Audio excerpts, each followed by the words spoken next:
the American dream is actually financial slavery consciousness. It was designed to put us in a place where we had a false sense of security that we were free, when ultimately we are slaves inside a system that uses us as a commodity. This is Leah Steele. Welcome to the Wealth Witch podcast. Just a few years ago, I experienced complete financial collapse. We lost a business, our home, and a car. My husband was selling plasma to pay for diapers and formula. I was living a life I hated, and I was miserable. It was the lowest part of my life. It ended up being my biggest blessing. Just a few short years later, I've designed the life of my dreams. I live a life of luxury in beautiful Bali, Indonesia, travel the world, and spend my days helping others manifest wealth and abundance. Living a purpose-led life changed everything for me. This podcast is about my journey, my top tips and tools for manifestation, and interviews with all the amazing, world-changing, inspiring people I meet along the way. Welcome to my world.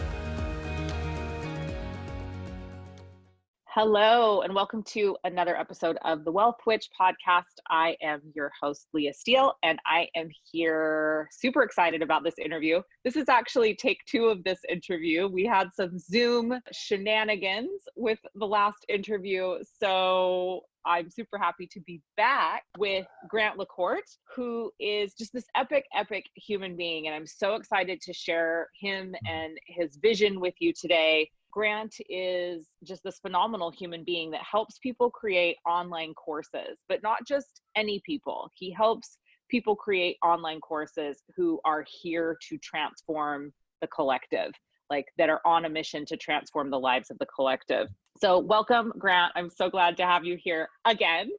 Woo! I'm so excited to be here. And as we were talking before the show, I think this is just such a gift that we get to have a trial run and get to really flow into some of the very practical concepts that we talked about last time that we're going to talk about, and some of the very etheric and philosophical and spiritual concepts that we tap into. And I'm so excited to be here. I think what you're doing, combining money and spirituality, business and spirituality, is absolutely essential because they are one in the same.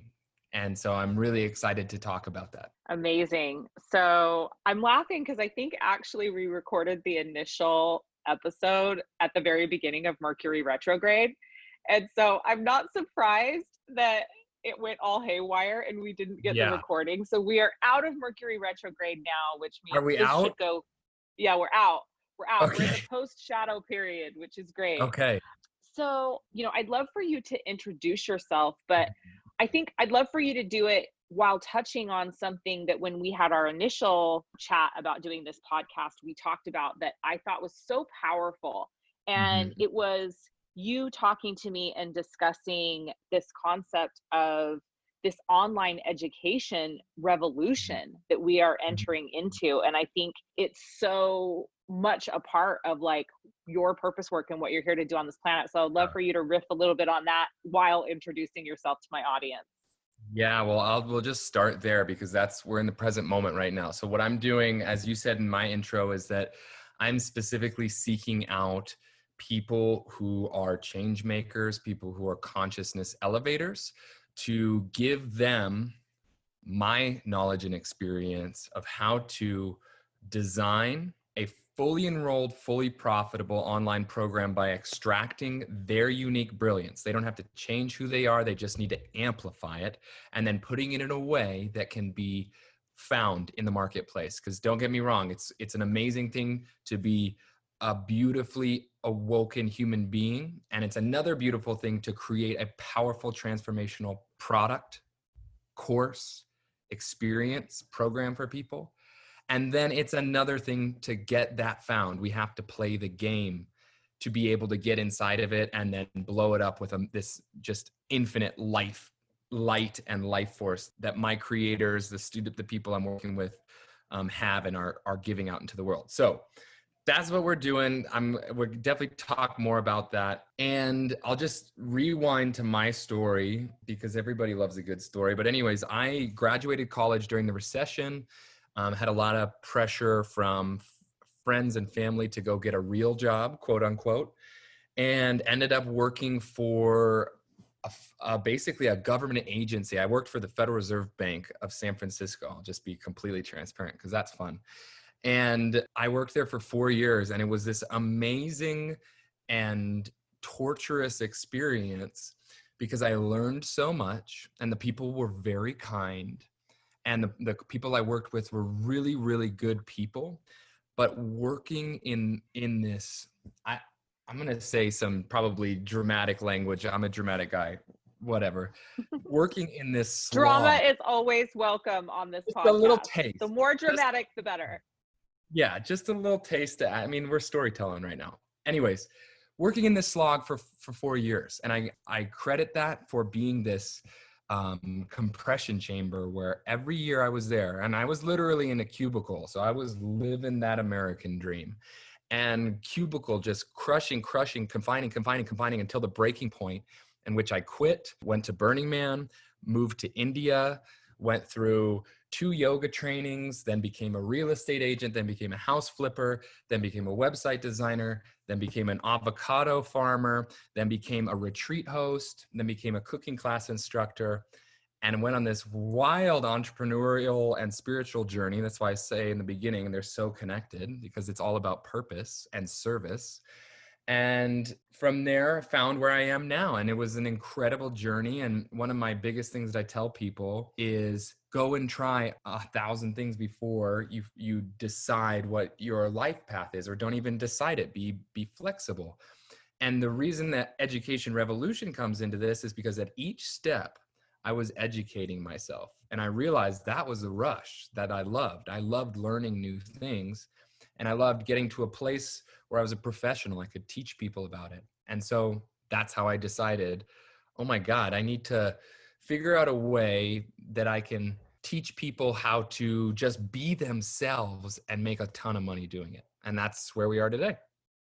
Awesome. So we're talking about, this education revolution, and I'd love to hear you riff a little bit more on why that's so important in the time that we're living in right now. And, what makes this time the time to have this online education revolution. And then also, one of the things that I loved that you were touching on as well was this idea of self-education and becoming an educator, everyone becoming an educator. Yeah, I love that because there's so much to unpack there, because we are in the very center, right? Whether you call it the eye of the storm or whatever it is about like this time right here, right now, with the pandemic, with all the churning of the American society and then the global society, and injustice and inequality and broken systems rising to the top of the social conversation. Education is right there with it, right? And so the reason why it's broken, let's take a look at Harvard. Harvard is charging $50,000 per year. They just confirmed this like last week, $50,000 per year for students to get an online Harvard education. Okay, so unpacking that means they're paying the same exact tuition, which was a contract that Harvard gave to them and said, you're gonna get the history, the legacy, the professor meetings, the rich classroom smells, the social activities. And they're getting none of that. They're getting what people can get online for free, or what we can pay, $500, $5,000 for, not $50,000 for a year of online education. And so when I read that, I was like, this is such a gift for me to see. This is exactly why education is broken, because we have people who don't necessarily know what they want to do. I was included when I went to university, going to basically figure it all out, have somebody else help me churn and figure out my purpose, which between the ages of 18 and 22, that's very rarely going to happen. Okay. And then we also then saying, okay, but to come here and try to figure out what you want to do for the rest of your life, you're going to have to also pay us between $50,000 and $200,000 over 4 years. Oh, you can't pay that? Well, we're going to go ahead and put you into a debt servitude, which the federal government profits off of. And then for the next 30 years, you're going to be basically paying off this I mean, financial slavery, honestly. Yeah. The Mhm. American dream is actually financial slavery consciousness. It was designed to put us in a place where we had a false sense of security that we were free when ultimately we are slaves inside a system that uses us as a commodity. So you talked about college, first of all, right?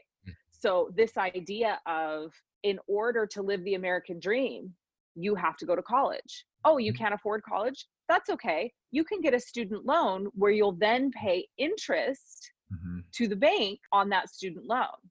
Then Mhm. you get out of your job, and then you get out of university. This is what you talked about.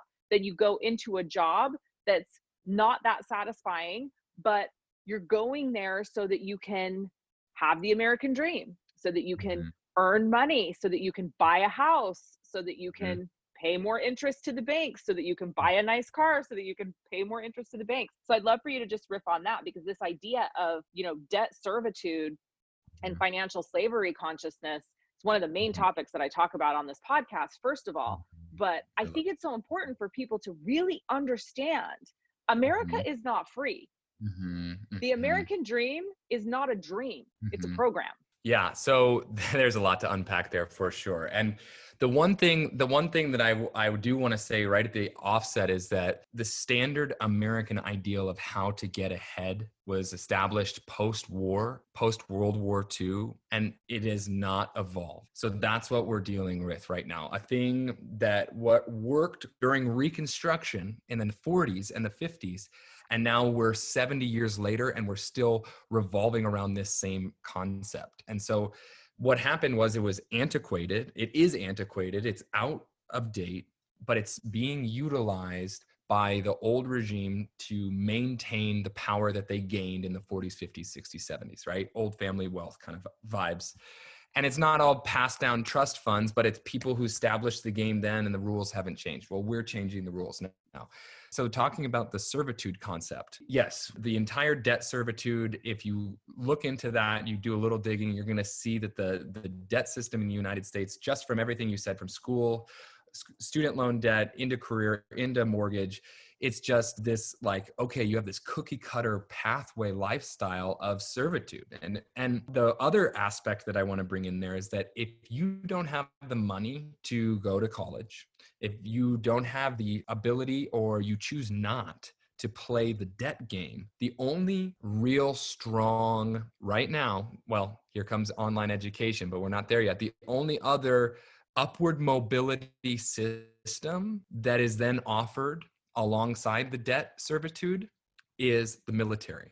So then you have a big crop of or lower middle class men and women who want some kind of other upward trajectory where they're not going to have to just grind at a minimum wage job. They then look to the military for that acceleration. And so, I mean, come on. I'm not anti-American. I'm very critical of the systems here. And so we can see those two servitude systems lined up next to each other. I think the American military, some people can find what they're looking for there, but I don't think it's for everybody. And so insert self-education, self-empowerment. This has been rising up since the 70s with Tony Robbins, Jim Rohn.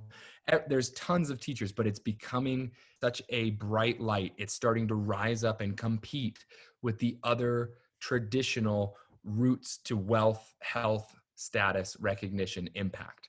And so that's where we are now with this self-education game. Amazing.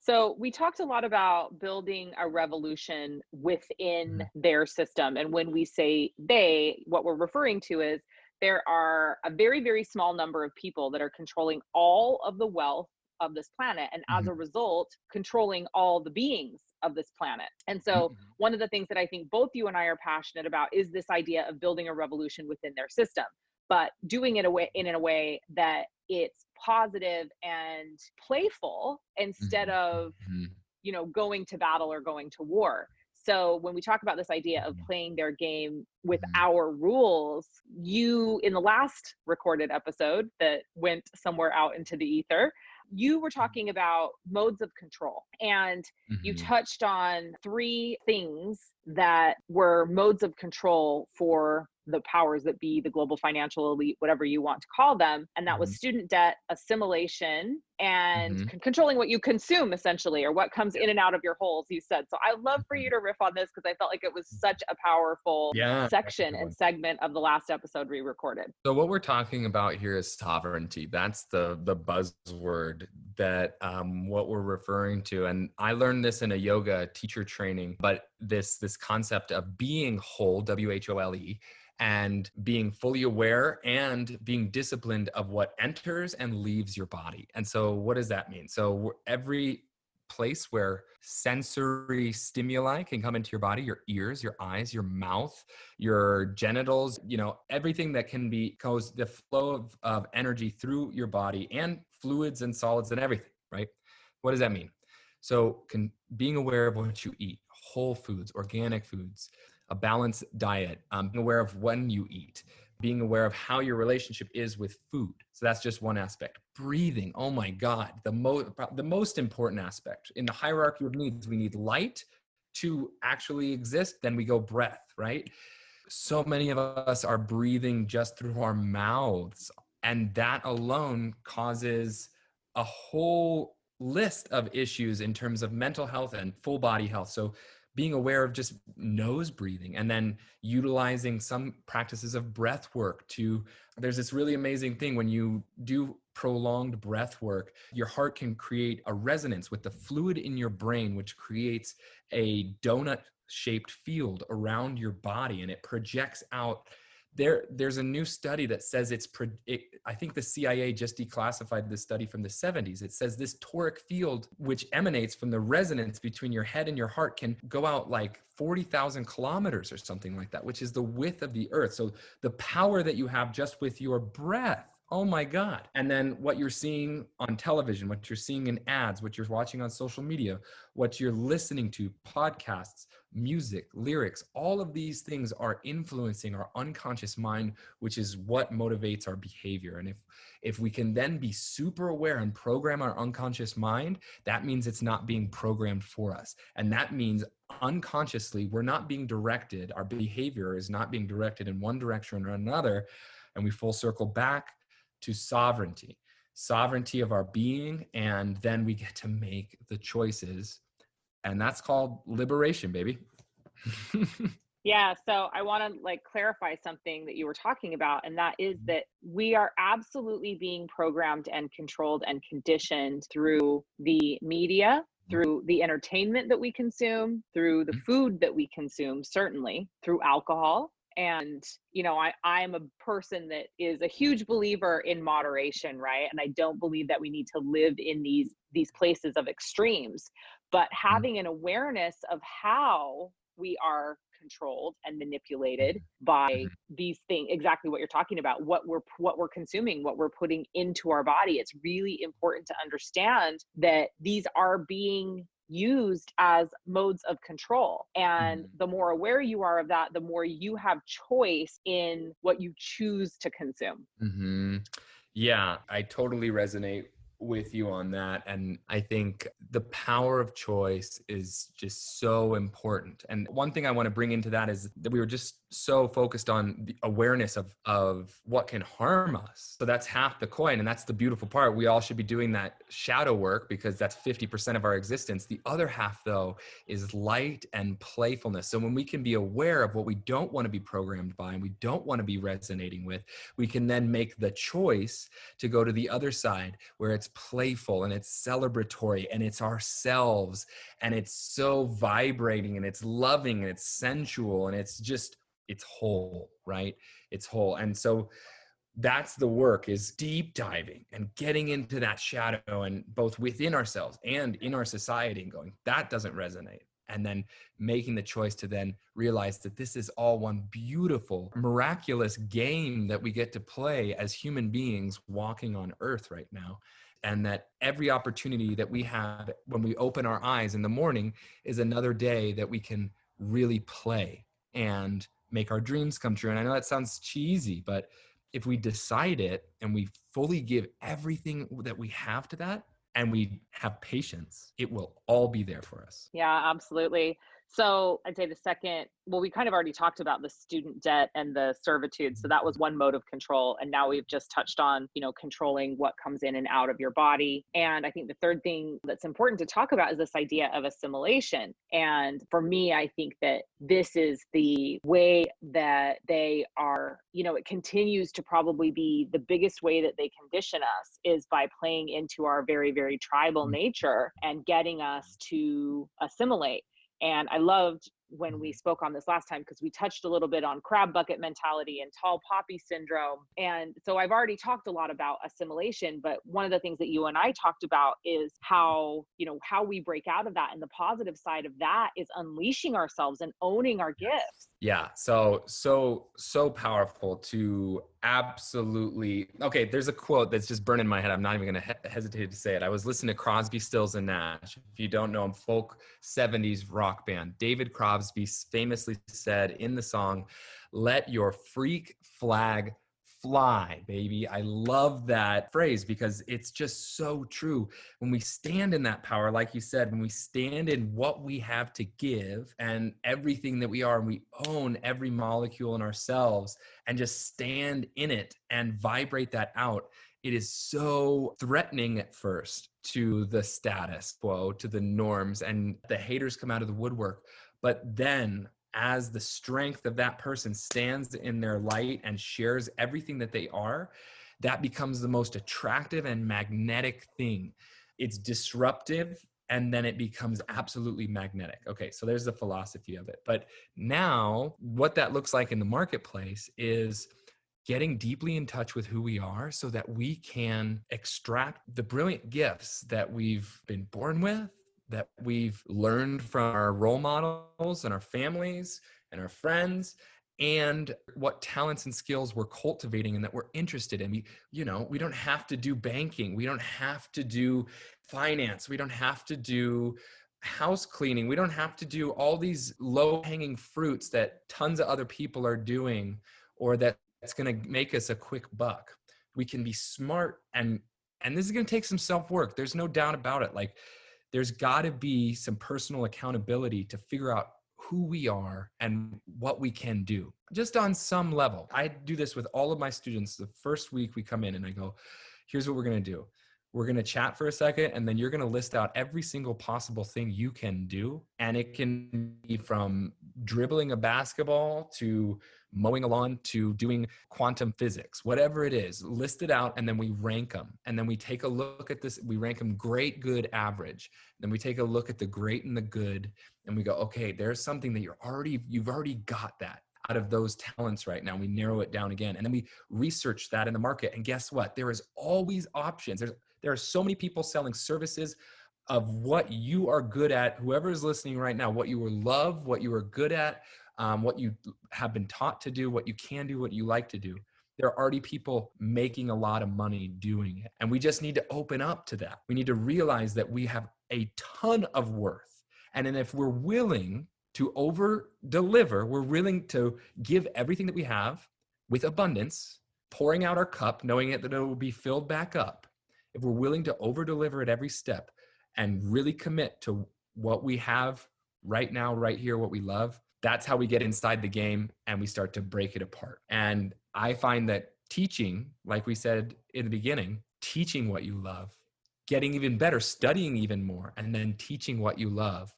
Wow, what a gratifying way to practice what you love, to share what you love, and to make money doing it. Yeah, absolutely. And I think really, truly, like how we rattle the foundation, that's already on its way to crumbling, but how we continue to rattle that foundation is to fully step into our individuality and into our uniqueness and into living purpose-led lives. Because this old paradigm cannot continue when we own our greatness and we own our power and we become empowered instead of disempowered. And so I think it's so important that we look at this assimilation piece and choose to not assimilate any longer. Yeah, I think that's really important. And I really think I know we talked about this last time a little bit, but it's a big ask for people to figure out why they're here. It's a big ask to figure out what people like. It's a big ask to figure out what people want to do with their lives. That's a self-realization aspect that took me at least 6 solid years of self-work and discovering, traveling and yoga trainings and lots of discipline to figure that out. People are definitely ahead of me in that, and people are definitely, behind me in that. And so I want to just acknowledge that getting to that level takes a lot of work. And we talked about this a little bit on the last time, that I find that the biggest leveling up happens during peak experiences. For me, my peak experiences have been music festivals. I ran a marathon, and the training for that marathon and completing that was huge. I'm just listing these off to see if anybody resonates with these. I found that solo traveling was a really big one. And then psychedelic experiences, doing medicine journeys was also, those were all big ways that I broke through, where it just seemed like I climbed a ladder onto the next level of my consciousness that made me more aware of who I am, and that made me realize what I'm here to do and what I want to do. Yes, I think, this is important because there's a lot of people on this planet that are still asleep. There are a lot of people on this planet, as we're moving through this transition that we're having with humanity right now, with everything that's happening globally, we're seeing one of two things happen. People are either waking up or they're going, well, I think we're seeing three things happen. The people that were already asleep are staying asleep. But I think that we're having this divide between people who were awake, and that is that many of them are going back to sleep, and then some new people are waking up, and then some of the people that were already awake are becoming even more awake. But, we've got this I feel like there's this big divide between the awake and the asleep. And we have a whole bunch of people that are hanging out here in the middle in like what I would refer to as like limbo land, like they're questioning because everything is so unsettled, but they still can't fully grasp some of these concepts that would pop them over into this new paradigm or this new timeline. And I think that, these peak experiences that you're talking about, like, this is one way to really wake up. Maybe some of those that have gone back to sleep or some of those that have been asleep, but certainly to pop this whole middle ground of people that are in limbo into the new paradigm. So for me, I think, you talked a little bit about plant medicine, and I've recently begun a journey with plant medicine. I've done Kambo once. I'm going to do Kambo again in 2 days, which I'm excited about. And for me, it's been a real physical body healing experience, but that certainly has, opened up my channel even greater because I'm cleansing my physical vessel, which then enables me to be more spiritually connected. And so, let's talk a little bit about that. Let's talk about some of this power of plant medicine. And then also, like, we were talking about sun gazing and some other really amazing non-hallucinogenic or things that change your state without having to take a substance. So I'd love to just riff on some of this stuff. Yeah, let's talk about state change as a whole. One of probably top 3 priorities in my life is state change, and how I'm constantly being aware in my body that I can be at the most pinnacle levels of just body awareness, consciousness, and that comes through a myriad of different state changes. So I'll start with a couple non-psychedelics, and then we'll jump into psychedelics. So my favorite one right now is cold water. Cold water is one of the most amazing ways we can have an immediate state change. Natural water, lakes, oceans, creeks, rivers.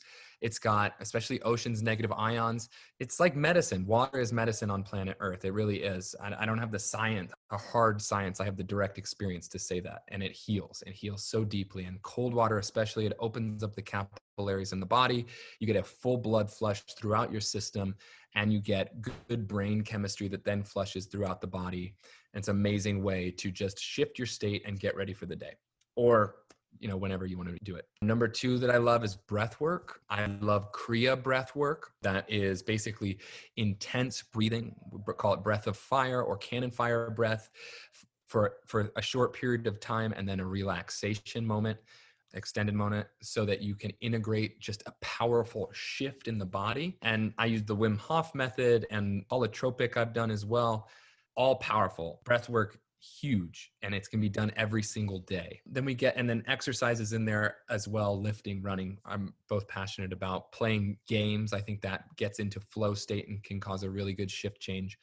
And then finally, psychedelics. Psychedelics for me, I think are done, a few times per year or once per year. I think I think when they're put in ceremony, you don't need necessarily, and everyone's different, but when they're done in ceremony, it doesn't need to be a every week or even every month kind of thing. I think I respect other people who do it once a month, but large psychedelic experiences in a proper setting with a great guide or a shaman and a great place to have post integration can be one of the greatest ways to level up consciousness in my personal experience. And I've experimented not the entirety of the psychedelic spectrum, but definitely had some various experience. And the one I wanted to talk about is 5-MeO-DMT. It's a Sonoran toad. It's a gland secretion from the toad. It's dried on glass. It's exactly what it is. There's nothing added to it. It's smoked. And they call it the God molecule because it is very much a rocket ship to whatever you want to call the universal mind or the God experience. For me, it was just one of the most incredible experiences of my life. And it was also one of the most intense experiences of my life. And my post-integration was 3 months, and it completely allowed me to get in touch with death. It allowed me to get in touch with then life. So it took away this fear of death, which then brought upon this limitless courage to live my life fully. And I think peak experiences in psychedelia are something that words can seldom describe. And I want to really emphasize that they should be done with deep reverence and respect. And when they are, and you set that intention for enlightenment, actualization, abundance, self-healing, whatever it is, you go into it, and then you give it the reverence that it deserves, and then you have a month to 3 months to integrate afterwards, you will get what you ask for. And it's a big part of my life, and I want it to be more normalized because I feel like with respect, it could bring humanity to a whole nother dimension, quite literally. Yeah, absolutely. And I think that, there's so much to explore inside the plant medicine family. Not all of it is psychedelic. And there's so many healing medicines on this planet that the majority of us have not been exposed to. And so if that's something, and I think that plant medicine calls you, when it's time for you to be, perhaps you're listening to this podcast and you keep hearing about plant medicine and this sparks some kind of interest in you. For me, I have severe allergic reaction to some plants. So, I took mushrooms one time and ended up in the ER because I went into anaphylactic shock, and I, have attempted to smoke marijuana multiple times in my life and I get violently physically ill. So plant medicine has been something for me that really didn't call to me for a long time because I just know that like my body doesn't react well with plants. And so, but then what did call to me was Cambo, which is not a hallucinogenic experience at all. It's a deeply cleansing and detoxifying process. Another frog from the Amazon with very different properties. And so, I went and had my first experience, I guess, a little over a month ago, where I did both Sinenga, which is the bark of an Amazonian tree that is placed in the eyes to expand vision and awareness, and it has some healing properties with vision as well. And Sinenga, while not meant to be hallucinogenic, was hallucinogenic for me, so that was really interesting. And then I did Cambo, which was very, very powerful for me on a physical body level, but very much did induce a state change. And I went in there with the intention of healing some hormonal things that were happening in my body. And, it was really powerful for me. And then the messages that came from the plant over the next several weeks about how I could heal my body were mind blowing. And so I actually, one of the things that the medicine told me after I had done the ceremony was that I needed to have my IUD removed. And so I went and had my IUD removed, and that was a whole very, very traumatic process where I ended up having to undergo anesthesia in the hospital to have that removed because so much synthetic hormone had pocketed around the intrauterine device. And so, but the plant was like, you need to get this out. And I had actually forgotten that I even had it. So I got it out. And so now I'm actually going back into ceremony on Friday to heal that. And, something that, Cambo can make you Mm. really, really ill, like something that is, so intense. I'm so looking forward to Mhm. it because I know the healing that's going to happen on the other side of it. And so I'm going in this time with the intention to complete that healing and also to reset my body so that I can begin to experience some of the other plant medicines, because I think that Cambo has the ability to do that for me. So I'm excited to continue this journey, but it called to me when it called to me. And literally, like, I heard about Cambo and I went, that's interesting. That sounds interesting, and it piqued my interest. And Yeah. then all of a sudden I heard about it from 15 people. And then I was like, okay, I'll try it because it sounded like something that would be really helpful Yeah. for me in the physical health journey that I was on. And then I started seeing frogs everywhere. So it Yes. literally, like, Yes. it will show up and it will be undeniable. And when plant medicine calls to you, like, begin to explore it. But I also love what you said about being really reverent with it, and making sure that you're finding good people who have experience and have been trained by shamans. I mean, I think that the other thing that's happening, particularly in the United States right now, is everyone's an ayahuasca shaman and everyone jumped on the plant medicine bandwagon. So what are your thoughts on that? Well, I think you are being called to an intense psychedelic journey, which I call it the heartbeat. I call it the boom, boom, boom, boom, the pulse that you start to hear. And it's like, for all my 90s kids out there, if you ever saw Jumanji, there was a pulse that it seemed like it came from the jungle in that movie. And that's what I imagine. It's a pulse that you can just start to hear. And just like Leah said, you're starting to see it everywhere. And I'll comment about what I think about, the sanctity of ceremony and guides. But I want to share my synchronicity because about a year and a half ago, I had first come in contact with 5-MeO DMT that just through a podcast, and was so like blown away by what the reports on that it was, 20 minutes and the most magnificent experience and also an ego death experience. And so I'd heard about it and then it kind of went out of my sphere of awareness. And then so where I participated in this ceremony was in Guatemala. And I'd seen signs around town for this Sonoran frog. And I'm actually from Arizona. So this is a toad that's from where I'm from originally. And so I was like, wow, that's a synchronicity. And I know a little bit about that. And I had been calling in a deeply transformational psychedelic experience. I hadn't really been on one. Still haven't tried ayahuasca. And I was open to what it looked like. And so I started seeing signs for the very thing I had heard a podcast on in the town we were in. I was like, wow, that's crazy synchronicity. And so still didn't pursue it. And then I'm living in this beautiful apartment overlooking gorgeous volcano and landscape. And the unit below my apartment, we're on the third floor, opens up and two people move in, and they are the people who had been putting up the signs all around town, and they are the medicine guides. So they literally become my neighbors.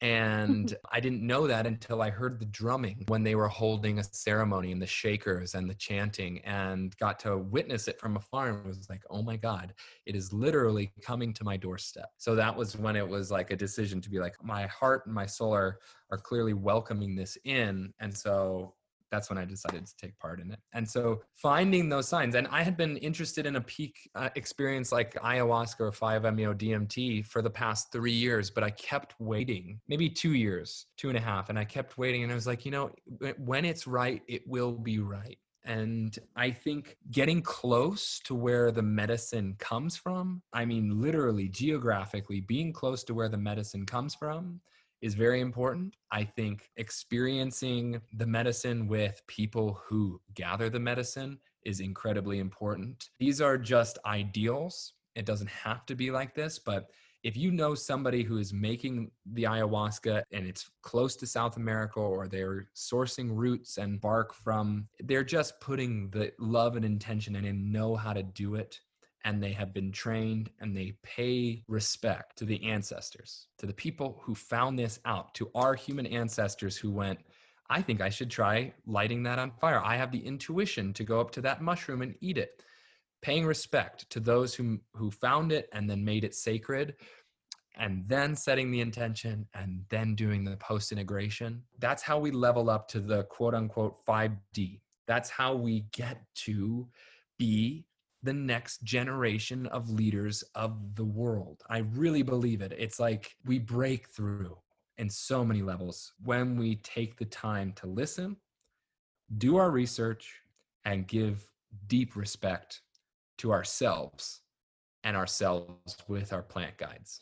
Yeah, absolutely. I totally agree. Well, this has been epic. So much amazing wisdom shared here today. And so tell us a little bit about like what have you got on right now? What Yeah. I think that you're getting ready to start the next, if you haven't already started, you're getting ready to start your next group of Mhm. life-changing, transformational, Mhm. change-making coaches. Mhm. Take them through your online course program. So tell us a little bit about that.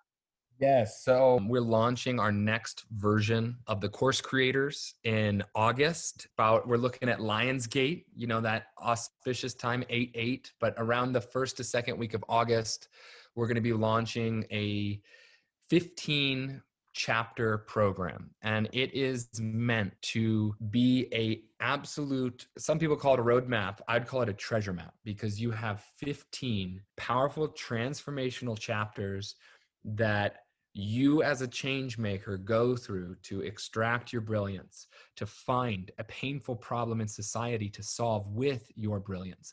And then I take you through all the steps to sell it, to market it, to package it, to host it, and to magnetize the kind of people that you dream of working with, surrounding your philosophies, surrounding your skills, surrounding your experience in this life. And I'm so excited. We have incredible people. I've decided to level up who I want to work with. So I'm talking to amazing conscious hip hop artists, and I'm talking to combat veterans who are coming back and hoping to elevate consciousness on the side of veterans. I'm talking to healers and designers. It's basically, if you have the courage to decide that you can change the world with your ideas, or you want to have some fulfillment, you want to leave a legacy, and finally, you want to experience real financial freedom, that's what I want.